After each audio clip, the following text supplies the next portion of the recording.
pergunta se haveria alguma vantagem do desmonte ou da desintegração da Petrobras, a desintegração vertical e a desintegração nacional. Primeiro, o que é a integração, né? A integração de uma companhia do petróleo, ela está envolvida em diversos segmentos, desde a exploração, que é a procura do petróleo, até a produção desse petróleo, o refino desse petróleo, a produção dos derivados, e depois a distribuição, comercialização, e passa também pelo transporte desses derivados, e muitas vezes também participação em outros segmentos da produção de energia, como energia elétrica, termoelétrica, energias potencialmente renováveis, como o biodiesel, o etanol, eventualmente também energia eólica ou solar, né? Então, isso seria uma integração, quer dizer, a integração desde a procura do petróleo até a produção da energia e disponível lá para o consumidor, no posto de gasolina ou na rede da energia elétrica, né? Isso é a integração.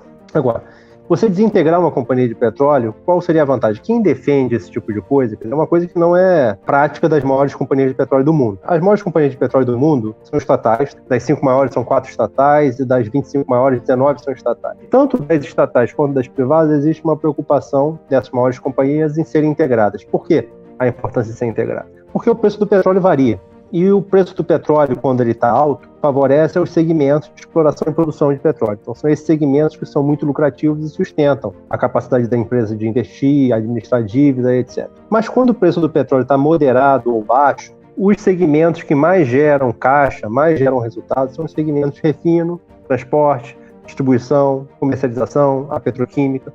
Então, por isso, para você lidar com um fator que não depende das companhias de petróleo, quer dizer, a variação dos preços do petróleo, que aí tem a ver com fatores geopolíticos, tem a ver com fatores com as recessões, as crises, que são cíclicas no capitalismo. Você tem crise no capitalismo de 4 a 7 anos, isso se dá desde que o capitalismo se instalou como um modo de produção hegemônico. As crises são recorrentes, uma vez que a crise chega, a recessão chega, os preços do petróleo, da energia e tantos outros preços de outros ativos caem, né? Então, para a empresa ser capaz de lidar com essas flutuações que ela não tem controle, é importante que ela seja integrada. Qual é o argumento enganoso daqueles que defendem o desmonte, a desintegração vertical da Petrobras? Eles assumem premissas de como se o preço do petróleo fosse continuar eternamente alto e assumem premissas de que o petróleo do pré-sal é eterno. Então, na medida em que o petróleo do pré-sal seja eterno e na medida em que os preços do petróleo se mantêm altos, aonde você alocar capital gera mais resultado? Seria esse resultado de curto prazo não sustentável. Seria justamente no segmento de exploração e produção. Se você compara alocar capital na exploração de campos altamente produtivos, poços altamente produtivos do pré-sal,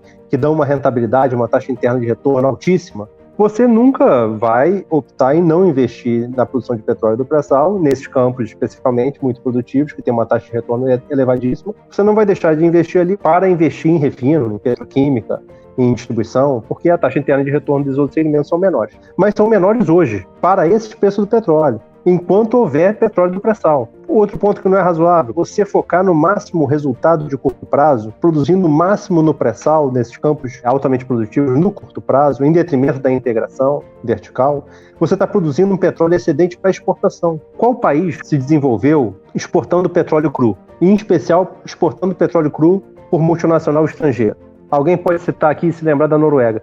A Noruega tem 5 milhões de habitantes. A Noruega pôde se dar o luxo de, tendo uma estatal, na verdade não são uma, são duas, pôde se dar o luxo de exportar muito petróleo cru, criar um fundo, promover o seu desenvolvimento. E eu ainda tenho dúvida que talvez no futuro eles não venham a se arrepender em ter feito essa aceleração da produção do petróleo que eles têm. Mas mesmo assim é um caso muito específico, de uma população muito pequena, plenamente atendida no consumo per capita de energia. Muito diferente do Brasil. Eles consomem per capita falando 5 vezes mais do que o Brasil. Então, se o Brasil tivesse a sua população plenamente atendida, a gente teria que ter um consumo de petróleo de 10 milhões de barris de petróleo por dia.